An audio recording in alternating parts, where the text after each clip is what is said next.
En el corazón de Estados Unidos, el río Miami cumple las funciones de cementerio improvisado. Las aguas del río depositan un torso humano en la orilla.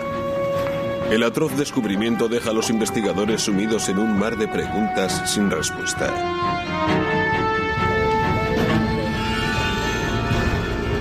En San Diego, California, un asesino ha dejado varias pruebas materiales. Los detectives deberán examinar estas pequeñas pruebas para probar que se ha cometido un asesinato. Algunos asesinos llegan a extremos impensables para no dejar rastros de la violencia que han ejercido sobre sus víctimas. Pero frecuentemente el sendero retorcido que les conduce al asesinato está pavimentado con mentiras. A veces las personas más cercanas a nosotros pueden ser las más peligrosas. Bajo una apariencia de confianza puede esconderse una obsesión oculta.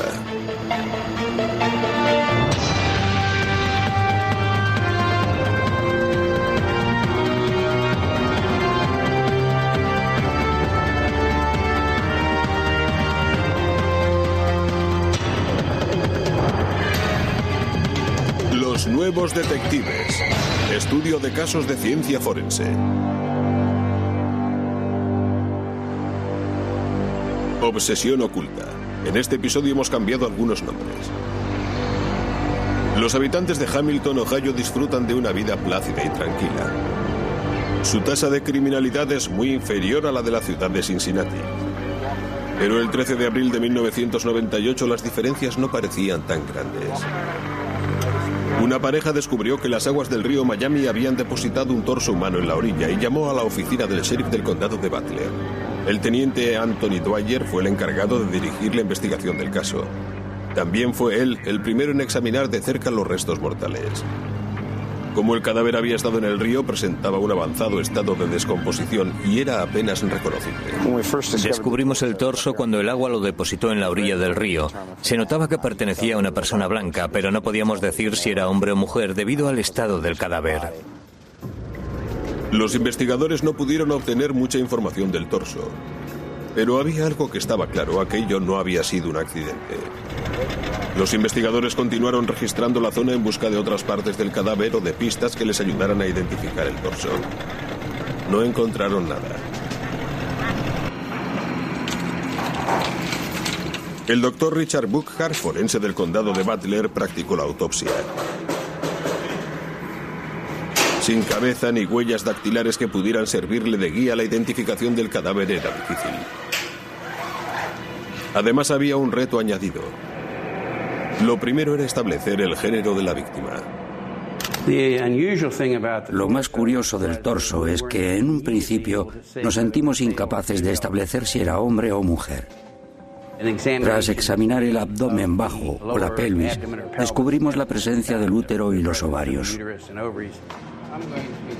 Obviamente se trataba de una mujer. Presenta heridas en los hombros. Pero el doctor Buckhart seguía sin saber cómo había muerto. Sacamos unas radiografías para asegurarnos de que no hubiera restos de plomo de una bala. Y examinamos el corazón y los pulmones buscando alguna enfermedad que pudiera haberle causado la muerte. O alguna herida de arma blanca. No encontramos ninguna. Lo único que estaba claro es que le habían cortado la cabeza y las extremidades. Las marcas que presentaba el torso parecían pertenecer a una sierra normal. Basándose en la temperatura del agua y el estado de descomposición del cadáver, Buckhart estableció que la mujer llevaba muerta al menos 2 semanas. En la oficina del sheriff del estado de Butler, el teniente Dwyer leyó el informe de la autopsia y empezó a analizar las pruebas del caso. Había muerto una mujer, pero no sabía mucho más. Solo en el condado de Butler se denuncia todos los años la desaparición de 50 personas. Nuestra prioridad era intentar identificar el cadáver, porque obviamente cuando después de un homicidio se mutila el cadáver de la víctima, el proceso de identificación de ese cadáver se complica sobremanera. Si el teniente Dwyer quería identificar a la mujer, necesitaba más información.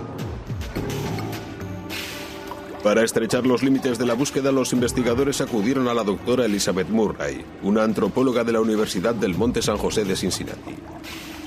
La doctora Murray es uno de los 50 antropólogos forenses titulados que hay en el país y es una experta a la hora de examinar restos humanos. Tras hervir los huesos para desprender la carne, la doctora Murray los estudió para establecer la edad aproximada de la víctima. Como la zona pectoral del torso no estaba muy desarrollada, la doctora no podía descartar la posibilidad de que se tratase de un adolescente. Sin embargo, el análisis de la clavícula, la caja torácica y la pelvis demostró lo contrario. Me encontré con que la edad de la víctima en el momento de la muerte se podría establecer entre los 25 y los 45 años. Yo por mi parte me inclinaba a pensar que estaba en la mitad de la treintena. Posteriormente, la doctora Murray inició el difícil proceso de determinar la altura de la víctima. Por lo general se miden los huesos más largos, como los de las piernas, pero en este caso era imposible, así que utilicé otros métodos. Medí la clavícula y establecí la altura de la víctima en relación a su tamaño. No es un método habitual porque la clavícula no es un hueso que contribuya directamente a la estatura de una persona. La doctora Murray llegó a la conclusión de que la víctima era más alta que la media y que su altura oscilaba entre el 1,68 m y el 1,84 m. Aunque la descripción física era vaga, sirvió para proporcionarle al teniente Dwyer una pista definitiva. Solo hemos recuperado el torso. Volvió a iniciar la búsqueda donde la había abandonado, en el río. Informes de personas desaparecidas. El teniente Dwyer consultó las bases de datos de personas desaparecidas 30 kilómetros río arriba. El río desemboca en el sur, así que supusimos que habían arrojado el cadáver al agua en algún lugar al norte de Hamilton. Y tuvieron suerte. 20 kilómetros al norte, en Middletown, Ohio, había desaparecido una mujer que encajaba con la descripción física de la víctima, puesto que era más esbelta y alta que la media. Había varias denuncias de personas desaparecidas al norte de Hamilton. Revisamos las denuncias una a una y finalmente nos centramos en el caso de Cheryl Darkin. Era la que mejor encajaba en las descripciones físicas de las que disponíamos. En el departamento de policía de Middletown, el teniente Dwyer se reunió con el detective Frank Hensley. El detective Hensley había dirigido la investigación de la desaparición de Cheryl Darkin. ¿Qué opina de este caso? Carla Edwards, hermana de Cheryl, denunció su desaparición el 20 de marzo, 3 semanas antes de que se encontrara el torso. En el momento de la denuncia, la hermana estaba muy preocupada porque Cheryl no se había puesto en contacto con ella y eso le parecía muy extraño, puesto que no era algo habitual en su hermana. Carla denunció su desaparición. Ahora necesitaban confirmar que el torso encontrado en el río Miami pertenecía a Cheryl Darkin. 52111. La llamaré y concertaré una cita con ella. Puesto que no podían utilizar ni los informes dentales ni las huellas dactilares para identificar a la víctima, los investigadores solicitaron una prueba de ADN. En el laboratorio, los investigadores compararon dos muestras de ADN, una de la madre de Cheryl y la otra de la víctima. Coincidían. Cheryl Darkin había dejado de ser una persona desaparecida. Se había convertido en la víctima de un homicidio. Si querían localizar al asesino, los investigadores necesitaban saber todo lo posible acerca de la vida de Cheryl. Empezaron por reconstruir los últimos momentos de su vida. Cuando buscas a los posibles sospechosos de un homicidio, te centras en las últimas personas que vieron a la víctima, las más cercanas a ella y en las que encontraron el cadáver. Los investigadores confiaban en que Carla, la hermana de Cheryl, les proporcionara las respuestas que necesitaban. Le preguntaron acerca de las últimas actividades de su hermana. Carla declaró que aunque su hermana había estado relacionada con las drogas en el pasado, parecía que había conseguido rehacer su vida. Se había esforzado en dejar la droga y empezar de nuevo. Cheryl se había ido a vivir con Carla. A pesar de todas las dificultades, las dos hermanas estaban muy unidas. Puedes desayunar esto si te apetece. Carla declaró que justo antes de que se descubriera el torso de su hermana, había recibido la llamada de un hombre llamado Scott Rodwell. Me dijo cosas muy extrañas. Rodwell le preguntó si había aparecido el cadáver de Cheryl.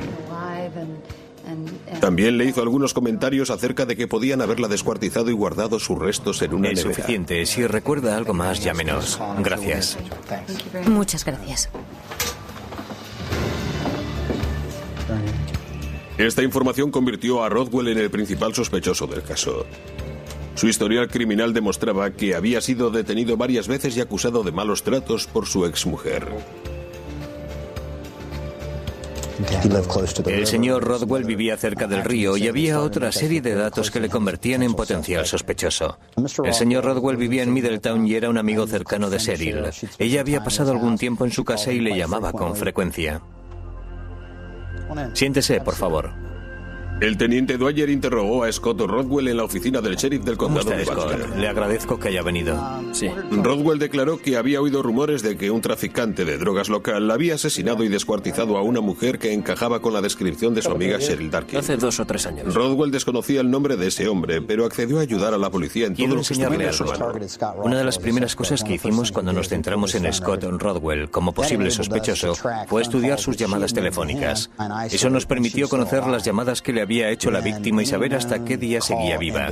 Todas las llamadas conocidas terminaban el 28 de febrero de 1998. Ese dato nos ayudó a establecer la fecha probable de su desaparición. Cheryl llamó a Rodwell por última vez desde un teléfono público de la avenida Garfield. Rodwell declaró que Cheryl le llamaba con frecuencia desde ese teléfono. Como la víctima no tenía coche, tenía que depender de sus amigos para sus desplazamientos. Dwyer creyó la versión de Rodwell. Se mostró bastante tranquilo, colaboró con nosotros y no nos puso ninguna traba. Nos ayudó mucho con las llamadas. A medida que avanzaba el caso, la posibilidad de que Rodwell fuera el asesino fue desvaneciéndose. Los investigadores estaban convencidos de que Scott Rodwell no era el asesino. En Ohio, un asesino sanguinario había matado a Cheryl Darkin, de 34 años, y había descuartizado su cuerpo.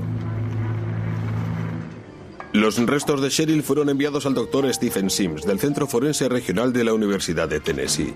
El doctor Sims es experto en marcas dejadas por herramientas, y su misión era establecer qué herramientas se había utilizado para despedazar el cuerpo de Cheryl. Sims examinó las marcas que presentaban los extremos de los huesos. Puedo examinar unas estriaciones y determinar las características del filo que las ha causado.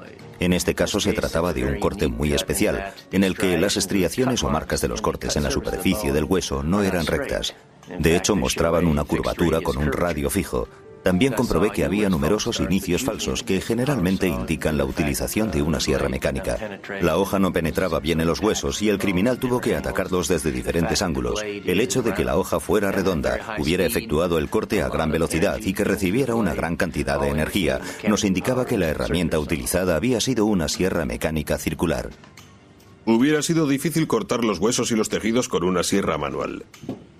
El doctor Sims creía que se enfrentaban a un asesino brutal dispuesto a cualquier cosa con tal de ocultar su crimen. La teoría del doctor proporcionó a los investigadores nuevas pistas sobre la personalidad de la persona que estaban buscando. La noticia del asesinato indignó a los ciudadanos de Middletown. El departamento de policía se vio inundado con llamadas anónimas ofreciendo pistas. Una mujer accedió a reunirse con los investigadores, pero estaba demasiado asustada para presentarse en el departamento de policía. De acuerdo. Había oído rumores de que un delincuente local llamado James Lawson era el responsable de la muerte de Cheryl Darkin. He oído rumores. Y que había escondido los miembros de su cuerpo en el garaje de su hermana. Les solía ver bastante. La hermana se llamaba Rachel Zimmer. La mujer conocía tanto a Cheryl como a Lawson. Les había visto juntos en más de una ocasión. ¿Les ha visto juntos alguna vez? Sí. Aunque la historia parecía descabellada, la policía creyó a la mujer y consiguió un permiso para registrar el garaje de Rachel Zimmer.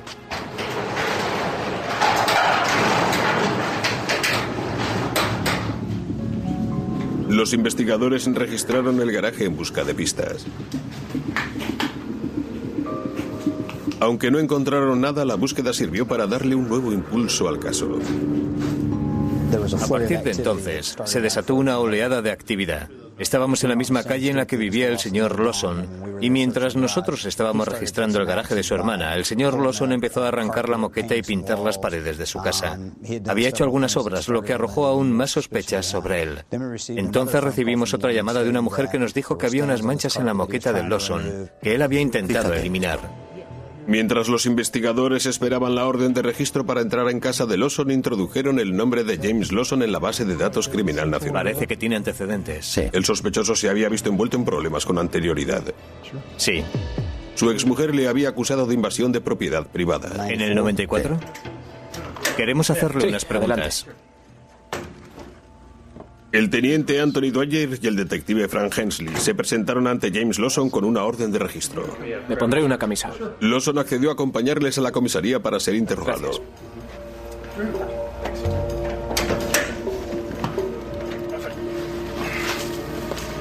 Gracias. Esto es lo que ha tirado. Técnicos forenses de la oficina del sheriff del condado de Butler recogieron trozos de moqueta del patio trasero de Lawson. Ya tenemos toda la moqueta. Podemos irnos. Dentro de la casa, los investigadores encontraron manchas de sangre en el rodapié del pasillo. Recogieron muestras de sangre para analizarlas en el laboratorio. En el dormitorio, el luminol reveló manchas de sangre tanto en la moqueta como en el rodapié. También recogieron muestras de esas manchas. La policía registró el sótano de James Lawson en busca de alguna prueba que pudiera relacionarle con el asesinato. Los investigadores se percataron de que la zona de trabajo estaba recién pintada, con una pintura industrial especialmente densa. Pero la pintura no impidió que los investigadores encontraran una pista importante. Cuando rociaron el sótano con luminol, aquello parecía un matadero. Al cortar el cuerpo, la sierra mecánica había esparcido la sangre por todas partes. Aunque nunca encontraron la sierra mecánica, la cantidad de sangre encontrada en el sótano convenció a los investigadores de que James Lawson había asesinado a Cheryl Darkin. Queremos hablar con usted acerca de un homicidio que estamos investigando. Hemos encontrado el torso de una mujer. El teniente Anthony Dwyer interrogó al sospechoso en el departamento de policía de Middletown. Creo que he leído algo al respecto. Lawson admitió que había oído hablar del asesinato, pero dijo que no conocía a Cheryl Darkin. Parecen manchas de sangre. ¿Puede explicarme por qué hay sangre en las paredes de su casa? Lawson declaró que estaba renovando su casa y que se había cortado al tirar un muro de mampostería. La sangre de la moqueta era suya. Dwyer pensó que Lawson estaba mintiendo, pero como no tenía pruebas que relacionaran a Lawson directamente con el crimen, tuvo que dejarle marchar. Obtuvimos una gran cantidad de pruebas de su casa y del sótano, pero carecíamos de una prueba de ADN que demostrara que la víctima había estado en la casa, así que no teníamos ninguna prueba para acusarle. A lo largo de las siguientes semanas, los técnicos analizaron las muestras de sangre. Compararon las muestras de sangre encontradas en la casa de Lawson con el ADN de Cheryl. La comparación fue positiva. Ahora los investigadores tenían pruebas suficientes para detener al presunto asesino. Angie, tengo una orden de detención para James Lawson. Emite una orden para que vaya una patrulla a su casa a detenerle. De acuerdo. Pero la policía llegó demasiado tarde. Al no existir nada que se lo impidiera, James Lawson había volado. Una joven había sido brutalmente asesinada. Su cabeza y extremidades cortadas aún no habían sido encontradas. La policía de Ohio había centrado sus investigaciones en un sospechoso, y cuando finalmente reunieron pruebas suficientes para detener a James Lawson, el sospechoso había desaparecido. Era un caso complicado. El teniente Anthony Dwyer necesitaba encontrar a Lawson, pero también debía encontrar las extremidades que faltaban del cuerpo de Cheryl. Aunque la investigación iba avanzando, como James permanecía huido, seguíamos sin conocer las condiciones del asesinato. Solo teníamos el torso y no podíamos establecer la causa de la muerte. Los investigadores sabían que les costaría obtener una condena por asesinato si no encontraban el resto del cadáver. Investigaron a las personas cercanas al sospechoso en busca de alguna pista que pudiera conducirles a las extremidades cortadas de la víctima. Una de esas personas fue Rachel Zimmer, la hermana de James Lawson. El teniente Dwyer y el detective Frank Hensley ya habían registrado su garaje. Ahora decidieron que había llegado la hora de interrogarla. Bebimos, queríamos olvidarnos de todo. Estábamos convencidos de que también ella estaba relacionada con el caso y pensábamos que incluso podría saber dónde estaba el resto del cuerpo. Rachel admitió finalmente que Lawson había introducido las extremidades del cuerpo de Cheryl Darkin en una nevera y la había guardado en su garaje. Posteriormente, cuando las cosas se tranquilizaron, ella y su madre las enterraron en otro lugar del estado. Rachel insistió en que no sabía nada de su hermano desde su desaparición. Date prisa, sí. ¿Recuerda el lugar donde las enterraron? Sí. Tras revelar que había ayudado a ocultar el crimen, Rachel accedió a colaborar con la policía para disminuir su condena. Y condujo a la policía hasta los lugares en los que su madre y ella habían enterrado las extremidades de la víctima.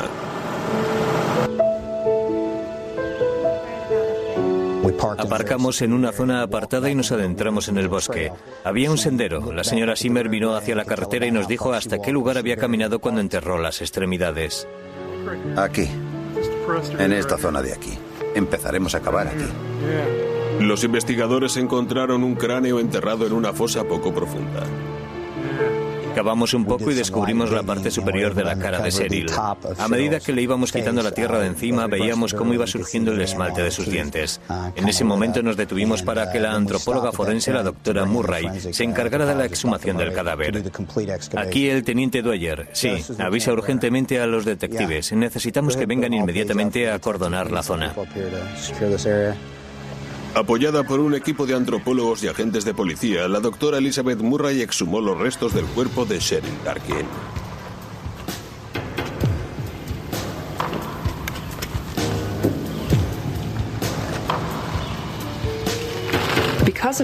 Debido a mi experiencia como arqueóloga, utilicé técnicas arqueológicas modificadas para exhumar los restos. Las fosas, que eran poco profundas, contenían la cabeza y el cuello, y también la pierna derecha y los dos pies.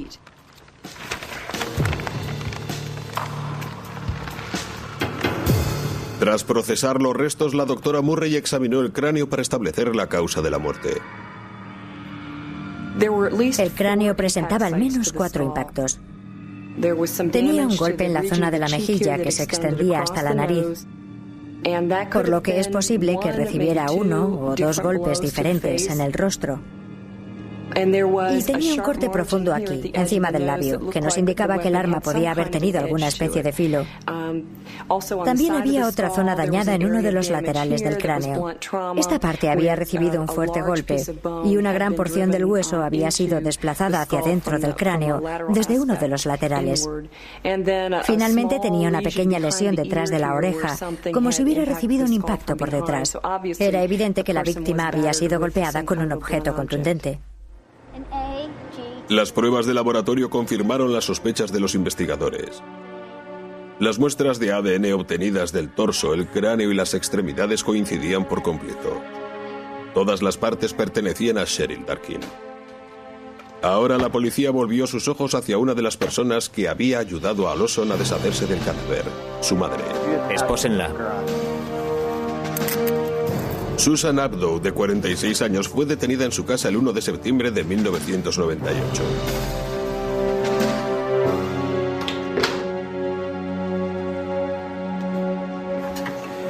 Abdow confesó haber ayudado a su hijo, pero declaró que no supo nada del asesinato hasta después de producirse. Les dijo a los investigadores que solo intentaba proteger a su hijo. Según Abdow, James había abandonado la ciudad y no se había puesto en contacto con ella. Una vez más, los investigadores se encontraban en un callejón sin salida. Lawson había huido sin dejar ninguna pista.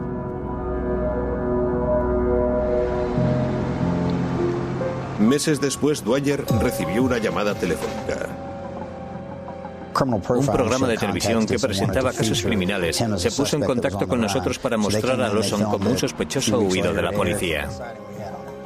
Una vez más, la policía recibió cientos de pistas.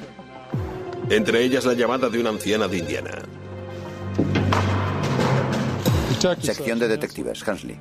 La anciana les contó que su nieta estaba viviendo con un hombre que ella creía que era James Lawson. ¿Cuándo ha sido la última vez que le ha visto? Muy bien, de acuerdo. Iremos a Indiana. La anciana tenía un vídeo en el que aparecía Lawson. Así que fuimos a Indiana. Nos mostró el vídeo e inmediatamente identificamos a James Lawson como el hombre que ella conocía con el nombre de David Wallace. Hoy no. La anciana dijo que Lawson se había portado de forma sospechosa desde la emisión del programa. Se sentía muy incómodo cada vez que le fotografiaban o grababan en vídeo. Un equipo de detención del Departamento de Policía de Middletown, apoyado por agentes de otros 4 departamentos, rodeó la residencia de Lawson. Ponga las manos en la cabeza, ponga las manos en la cabeza. Un momento, ¿a qué viene esto? Señor Dawson, queda usted detenido. Lawson fue detenido y acusado del asesinato en primer grado de Cheryl Yo Darkin. soy David Wallace. Durante los interrogatorios, Lawson no admitió nada. Pero las pruebas en su contra eran abrumadoras.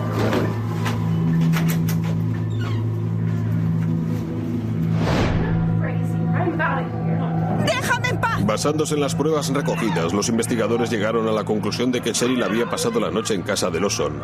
¡Quiero el dinero! ¡Suéltame!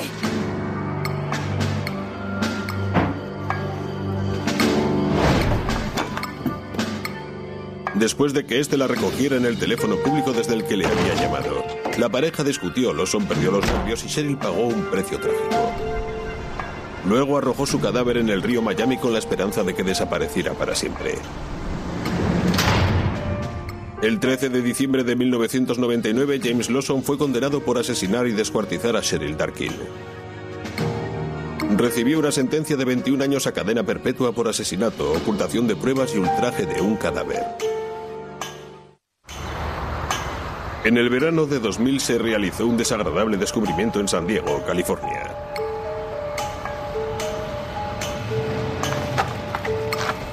El 14 de agosto, un joven rebuscaba en un contenedor de basura situado frente a una tienda de animales. Buscaba latas para reciclar.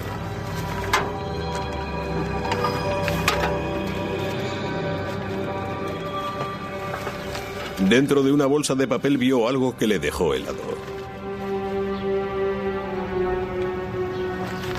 Parecía un dedo carbonizado.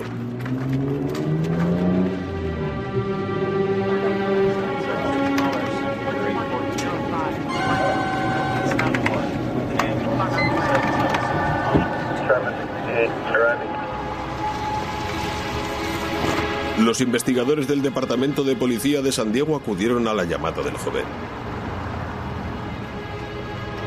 Buenos días. Los investigadores le pidieron que les explicara el motivo de su llamada. Estaba rebuscando en ese contenedor. El joven les dijo que estaba recogiendo latas de aluminio cuando encontró lo que le parecieron unos dedos humanos. Quédese aquí, por favor. Iremos a echar un vistazo. Haga el favor de esperarnos. De acuerdo. Gracias. Gracias.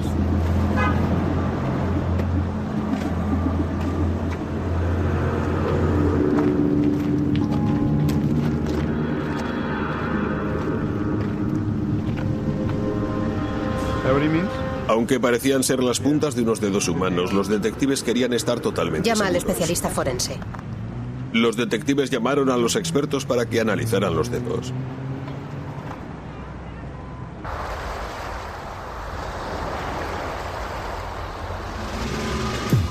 Tom Washington, experto en el análisis de huellas dactilares, examinó el contenedor de basura.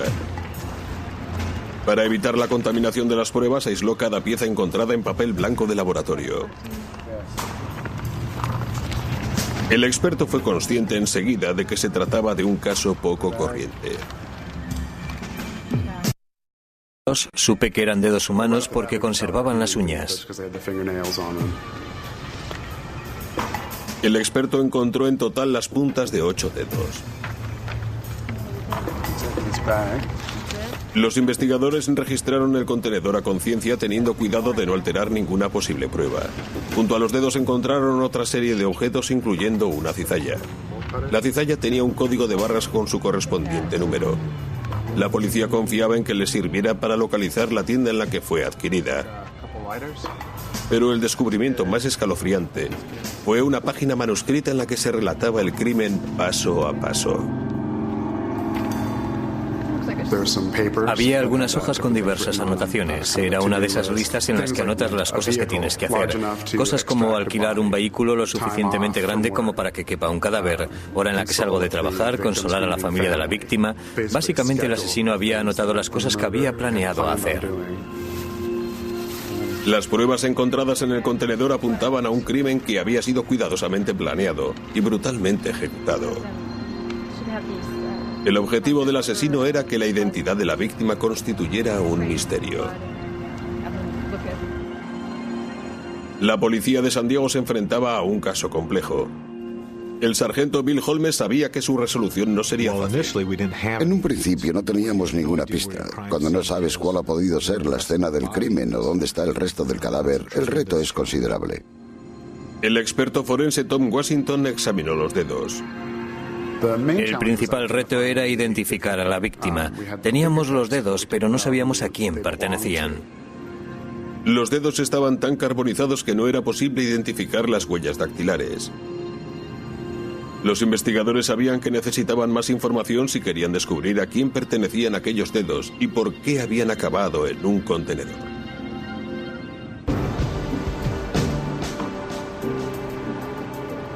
El especialista forense Sean Monpetit examinó la cizalla en el laboratorio de la policía de San Diego. Los investigadores sospechaban que había sido utilizada para cortarle los dedos a la víctima desaparecida. Cuando examiné la cizalla vi lo que parecían ser pequeños fragmentos de tejido en la superficie de las cuchillas. Se comprobó que era tejido humano y se guardó por si fuera necesario realizar una prueba de ADN. Pero no se encontraron huellas dactilares en la cizalla. Los investigadores confiaban en que la cizalla les proporcionara más pistas.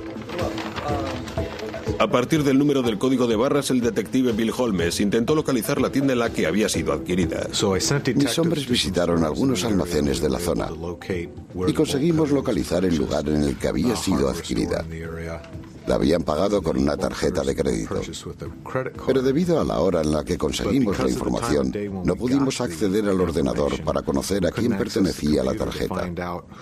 Teníamos el número, pero en aquel momento no pudimos descubrir a quién pertenecía. ¿Compró algún artículo más con la misma tarjeta? Los investigadores observaron que la tarjeta presentaba un cargo adicional. Si alquilas una máquina, tienes que firmar un contrato. La misma persona que compró la cizalla alquiló también una máquina limpiadora de moqueta.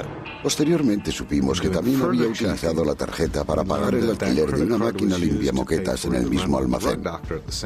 Y para alquilar la máquina tuvo que rellenar y firmar un contrato de alquiler.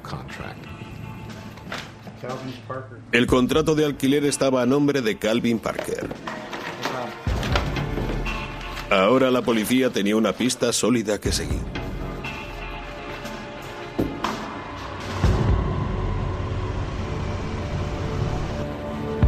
Los investigadores descubrieron que Calvin Parker no tenía antecedentes penales, era un veterano de guerra y ciertamente no encajaba con el perfil de un asesino cruel.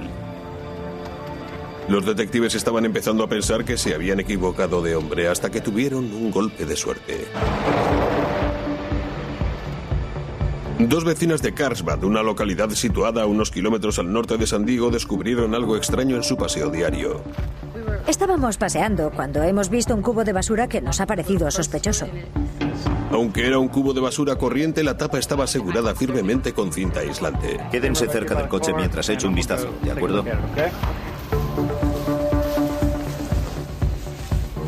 El cubo despedía un hedor fuerte y nauseabundo.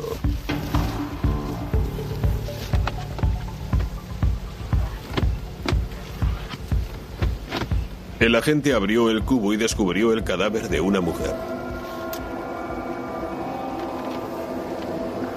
Hemos encontrado un cadáver. Necesitamos la presencia del forense. El doctor Christopher Swalwell, del Laboratorio Forense del Condado de San Diego, examinó a la víctima, una mujer blanca de unos 30 años. El estado de descomposición del cadáver indicaba que había muerto entre 1 y 3 días antes. Estaba desnuda a excepción de un pañuelo que llevaba en el cuello. Como el doctor Swalwell estaba al tanto del descubrimiento de los dedos en el contenedor de San Diego, no tuvo que hacer muchas conjeturas. A la víctima le faltaban todos los dedos. Así que no hizo falta más que sumar 2 y 2 para llegar a la conclusión de que los dos casos estaban relacionados. El doctor Swalwell estableció que la causa de la muerte había sido un gran corte realizado en un lado del cuello que le había seccionado la yugular. La otra herida que presentaba la víctima era una laceración en el cuero cabelludo que se correspondía con una fractura craneal, lo que significaba que era una herida importante. También había indicios que sugerían que la víctima había sido violada. El doctor Swalwell observó la existencia de magulladuras en las muñecas, el rostro y la espalda, lo que indicaba que la víctima había sido apaleada antes de morir.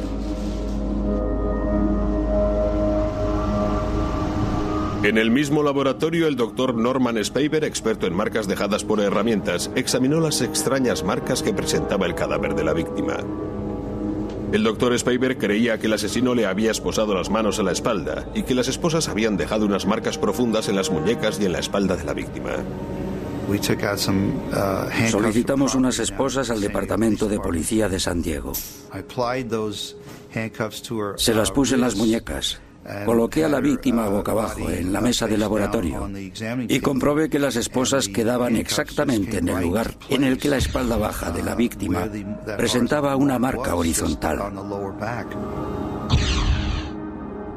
El asesino había esposado e inmovilizado a la víctima antes de matarla. Los investigadores iniciaron la búsqueda de Calvin Parker. No estaba en casa, pero la policía mantuvo su residencia vigilada. Ordenamos a algunos de nuestros detectives que vigilaran la residencia del señor Parker por si éste aparecía. Una mujer de entre 20 y 30 años, pelirroja.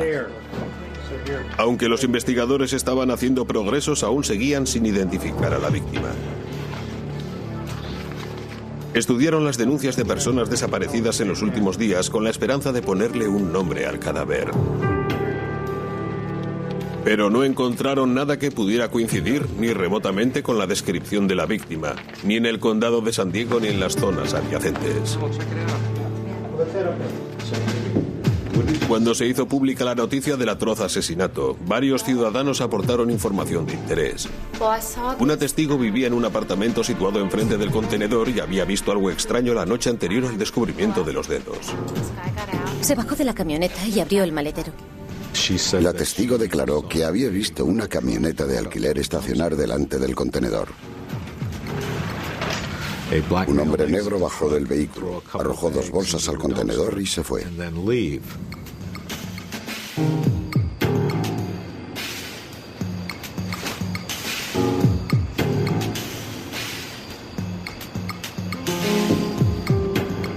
La testigo también recordaba haber visto al hombre arrojar algo entre unos arbustos.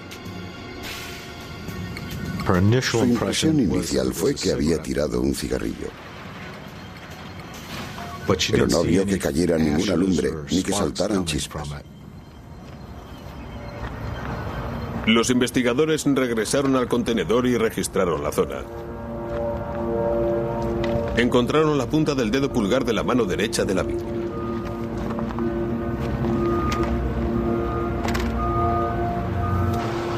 Los investigadores enviaron el dedo al laboratorio de la policía de San Diego. Tom Washington fue el encargado de estudiarlo. La huella dactilar estaba en suficiente buen estado como para dejar una impresión nítida. La introdujeron en la base de datos, pero no tuvieron éxito. Seguían sin tener con quién compararla. El sargento Holmes hizo que sus hombres se centraran en la última pista, la camioneta de alquiler vista por la testigo. Envié a un detective a la compañía de alquiler que oferta esa marca de camionetas. Esa compañía tiene varias agencias en la zona de San Diego. Y finalmente el detective encontró lo que buscaba en una agencia de Mission Valley. El contrato de alquiler estaba a nombre de una persona que le resultaba familiar, Calvin Parker. Los investigadores confiscaron la camioneta y se la llevaron. Rociaron su interior con luminol y descubrieron una mancha de sangre circular. Alguien había sangrado dentro de la camioneta y la policía creía que se trataba de su víctima.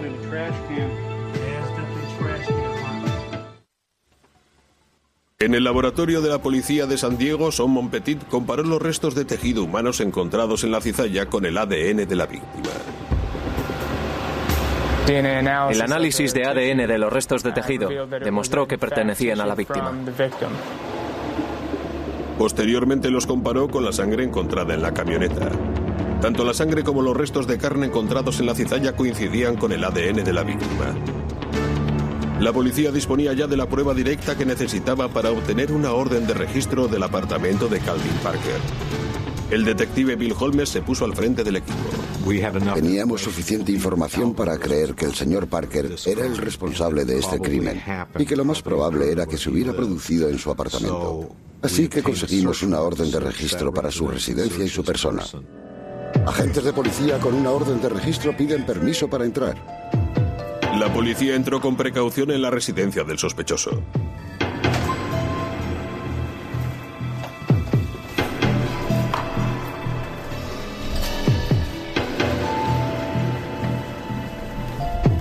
El baño está vacío.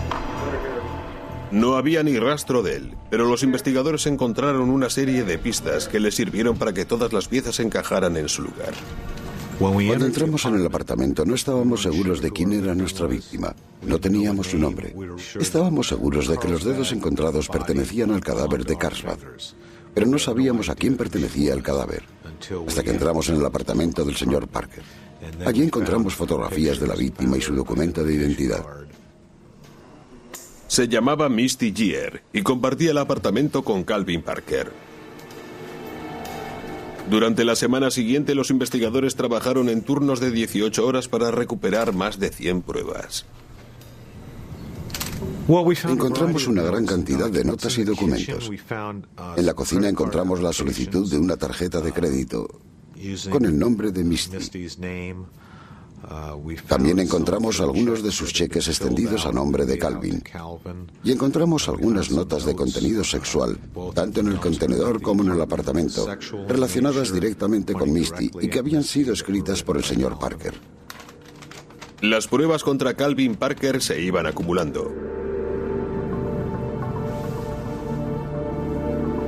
Los científicos forenses rociaron el apartamento con luminol para encontrar algún resto de sangre. Aunque la moqueta había sido limpiada recientemente, había un reguero de manchas de sangre que conducía del dormitorio de Misty al baño.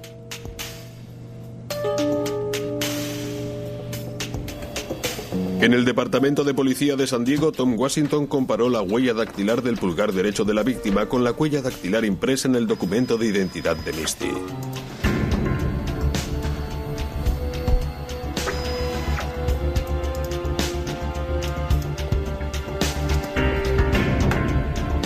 Las huellas coincidían. La víctima fue identificada positivamente como Misty Geer.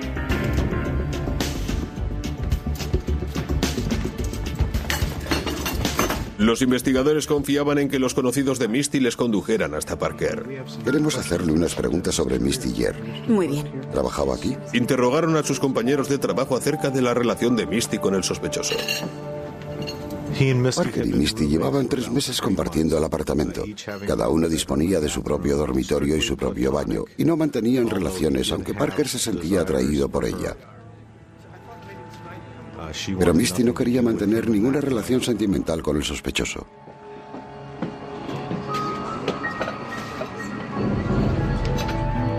La policía ya tenía un móvil.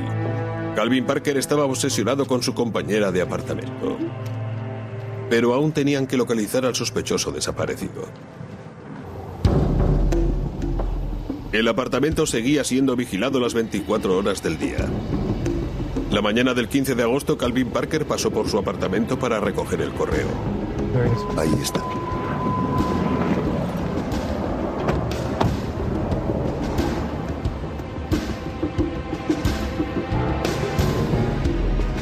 Calvin. ¿Sabe por qué estamos aquí? Sí. Ponga las manos detrás de la cabeza. No se mueva. Dese la vuelta. Tras detenerle, la policía procedió a interrogarle. Encontramos los dedos de la chica en un contenedor. Durante el interrogatorio, la policía sacó a relucir el gran número de pruebas contra él que habían recogido. Dígame, por favor, cómo ocurrió. Parker narró al sargento Holmes su versión de los hechos que condujeron a la muerte de Misty. Parker declaró que estaba en casa viendo la televisión en su dormitorio cuando Misty regresó de su trabajo a las 10:30 de la noche. La joven entró en su dormitorio y se puso a ver la tele. Media hora más tarde, Parker entró en el dormitorio de la joven y se sentó en la cama. Vieron un rato la tele juntos y luego mantuvieron relaciones sexuales consentidas. Según Parker, Misty accedió a ser su novia, aunque luego cambió de idea. Discutieron y ella le insultó. Parker perdió los nervios y la golpeó. La golpeé en el pecho. Parker perdió los nervios, agarró un marco de fotografía que estaba en la mesilla y la golpeó 3 veces. Una en la cabeza, otra en la garganta y otra en el pecho. La joven empezó a sangrar profusamente. ¿La golpeó con un marco de fotografía? El tamaño de las heridas y las marcas de esposas que presentaban las muñecas de Misty hablaban de una historia diferente. Encontramos varios marcos con fotografías cerca de la cama, pero ninguno estaba dañado ni eran lo suficientemente pesados como para producir las heridas que presentaba el cadáver de Misty. Los investigadores creían que Calvin Parker se sentía atraído por Misty. Como la joven no correspondía a sus sentimientos, Parker empezó a obsesionarse peligrosamente con ella y la atacó mientras dormía. Luego arrastró su cuerpo hasta el baño, donde le cortó la punta de los dedos para evitar su identificación. El 17 de julio de 2002, Calvin Parker fue declarado culpable de asesinato en primer grado y condenado a muerte. Los asesinos llegan a extremos increíbles para evitar la acción de la justicia y destruyen todo rastro de sus crímenes y de sus víctimas. Pero incluso los asesinos más meticulosos son incapaces de anticipar la precisión con la que la ciencia forense puede desenterrar incluso las obsesiones más ocultas.